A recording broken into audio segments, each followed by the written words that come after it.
नमस्कार दोस्तों, मैं मनीष आपका स्वागत करता हूं आपके अपने YouTube चैनल ट्रेडिंग एंगल्स में। दोस्तों, आज हम बात करने वाले हैं क्रूड की। क्रूड क्रूड एक ऐसा एलिमेंट है जो हमारे रोज़मर्रा की ज़िंदगी में तो है ही और उससे ज़्यादा तो मार्केट के अंदर वो जो है इम्पैक्ट करता है।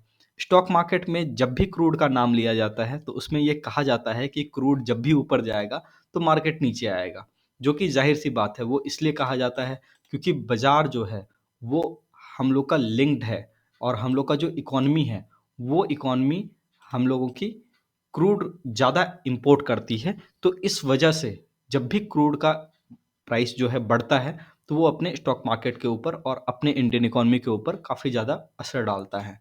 तो मैं इसके बारे में आपको कुछ तथ्य बताना चाह रहा हूँ, जो कि आने वाले समय में आपको मार्केट के ऊपर ओवरव्यू और एक ब्रॉडर थिंकिंग बनाने में आपकी मदद करेगा।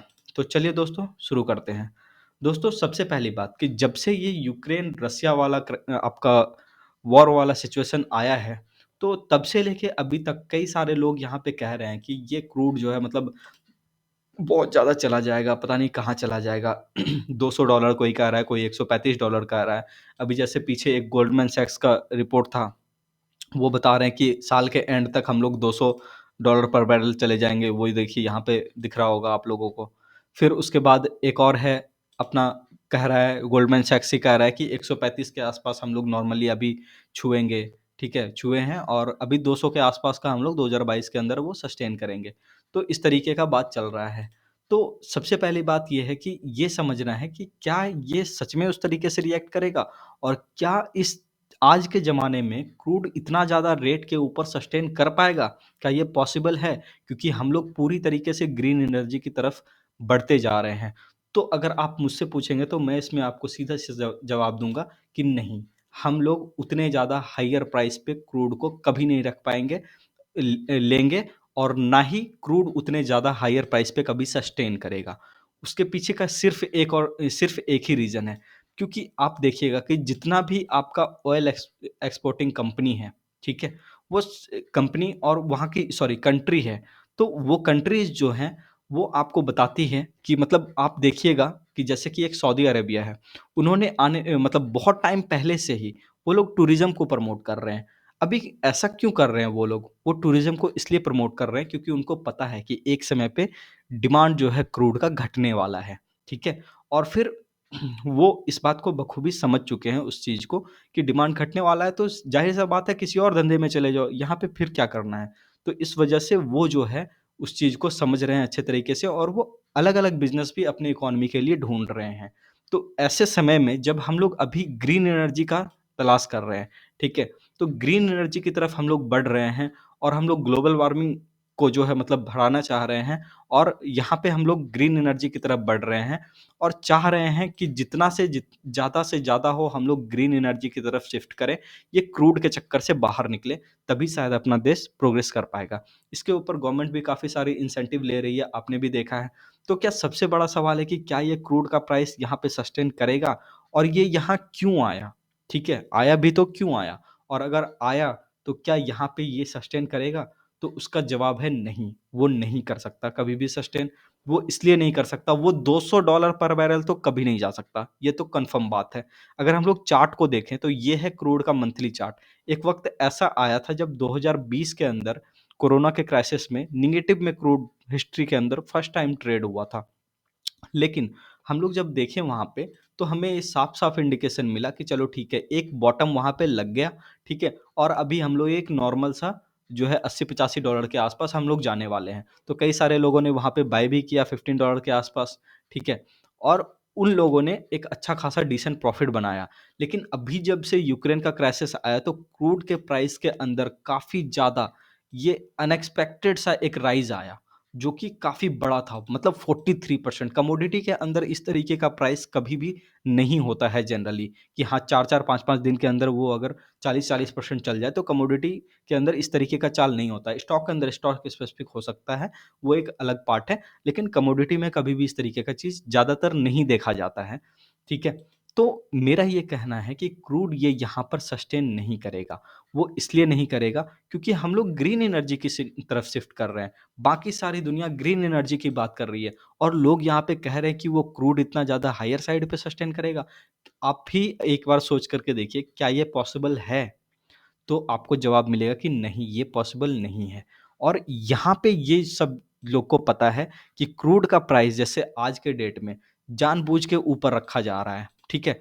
नहीं तो अगर इन लोगों को जैसे कि पता है, सारा ओपेक कंट्रीज़ जितना भी है, ये लोग सभी लोग चाह रहे हैं कि हमारा ज़्यादा से ज़्यादा अभी तेल बिके, क्योंकि वैसे ही इन लोगों को आने वाले टाइम में कुछ प्रॉफ़िट मिलना नहीं है, ठीक है? तो इस वजह से ये लोग चाह रहे हैं कि मतलब जो है हम लोग को जितना हो सके हम लोग कम से कम समय में जल्दी से जल्दी मुनाफ़ा बना करके अपना निकल सकें, इसलिए ये लोग अपना प्रोडक्शन भी नहीं बढ़ा रहे हैं, ठीक है?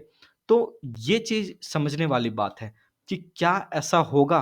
तो अगर ऐसा होना है कि हाँ, क्रूड इतना ज़्यादा सस्टेन करेगा, तो फिर आप दूसरे धंधे पे क्यों ध्यान दे रहे हैं? तो इस वजह से क्रूड उतना ज़्यादा सस्टेन नहीं करेगा हायर रेट पे। और ये आपको बता दें कि ये सारा क्राइसिस जैसे ही रिज़ॉल्व होगा, ठीक है? वो नीचे आ जाएगा।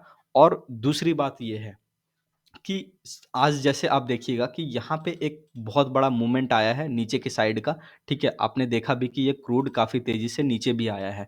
तो क्रूड अगर इस रेट के नीचे आ जाता है 88 के नीचे, तो फिर ये वापस से अपने डाउन ट्रेंड वाले फ़ेज़ में आ जाएगा और फिर ये करेक्शन करने लग जाएगा तकरीबन $66 से लेकर के आपका $96 के बीच में। तो इस वजह से क्रूड का डिमांड तो वो ख़त्म होने ही वाला है, वो चार्ट पे सीधा-सीधा शो हो ही रहा है, ठीक है? तो बाकी अगर हम लोग बात करें, एक और बात इन सब के साथ में चल रही है कि महँगाई बहुत बढ़ जाएगा क्रूड की वजह से। तो एक बात आपसे पूछना चाह रहे हैं कि आप उस दिन को याद कीजिए जब हमारा मार्केट बना था, ठीक है? और जब हम लोग आज़ाद हुए थे, तो एक वक़्त ऐसा था जब आज़ादी के बाद हम लोग काफ़ी ज़्यादा मतलब जो है क्रूड जो है उस वक़्त काफ़ी ज़्यादा मतलब इम्पोर्ट करते थे। अभी तो फिर भी इथेनॉल वग़ैरह मिला-मिला के इसको थोड़ा-सा कम करने का कोशिश कर रहा है। 2019 में 10% कम करने का लक्ष्य रखा गया था। तो यहाँ पे जो है वो लोग काफ़ी ज़्यादा हम लोग जो है वहाँ से इम्पोर्ट करते थे और उस वक़्त हम लोग का जो डॉलर रूपी जो हुआ करता था तकरीबन बराबर-बराबर हुआ करता था। कई सारे चीज़ वहाँ पे बहुत सारे सस्ते में मिल जाते थे। यानी कि कई बार आप देखे होंगे चावल का रेट, गेहूँ का रेट या कोई भी खाने वाले कमोडिटी का रेट, ठीक है? बहुत ही कम था, डिसेंट वे में था।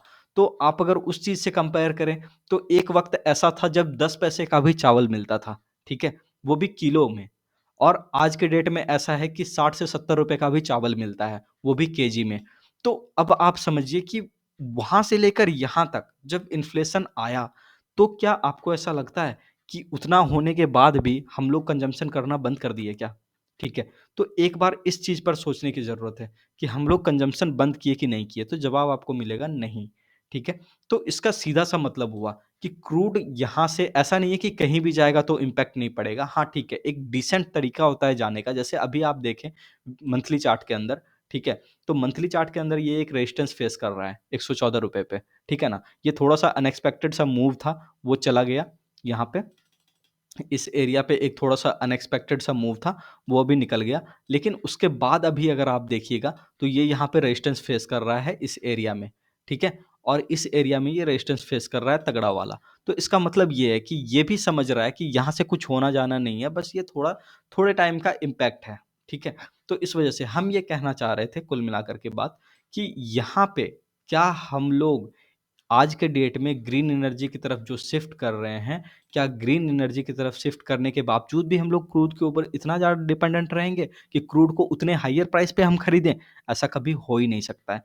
तो जितने भी लोग ये बात कर रहे हैं, ठीक है? आने वाले वक़्त में उनको जवाब खुद ब खुद मिल जाएगा और आपको इस चीज़ से एक सबक लेना पड़ेगा कि क्रूड के अंदर ये लोग जानबूझ करके तेल को जो है इस तरीके से बना करके रखे हैं रेट को, ताकि जो है रेट ऊपर के साइड पे रहेगा तो गल्फ़ कंट्रीज़ को फ़ायदा होगा, तेल बेचने वाले कंट्रीज़ को काफ़ी ज़्यादा फ़ायदा होगा, ठीक है? तो इस वजह से वो लोग जो है इस चीज़ों को मतलब जो है उतनी जल्दी तरीके से रिज़ॉल्व नहीं करना चाह रहे हैं। रसिया भी है, चाहता तो वो 2 दिन में ख़त्म कर सकता था युद्ध, वो दूसरी विश्व शक्ति है अपना, ठीक है? लेकिन वो फिर भी ऐसा नहीं कर रहा है। वो इसलिए नहीं कर रहा है क्योंकि उसको भी पता है कहीं न कहीं, ठीक है? तो इसके पीछे कुछ कॉन्स्पिरेसी चल रही है। तो अभी क्या होता है कि ऐसे जब बड़े खेल चल रहे होते हैं ना, तो उस जगह पे आप कुछ खुल के नहीं कह सकते, बस देख सकते हैं, बस इतना होता है, ठीक है?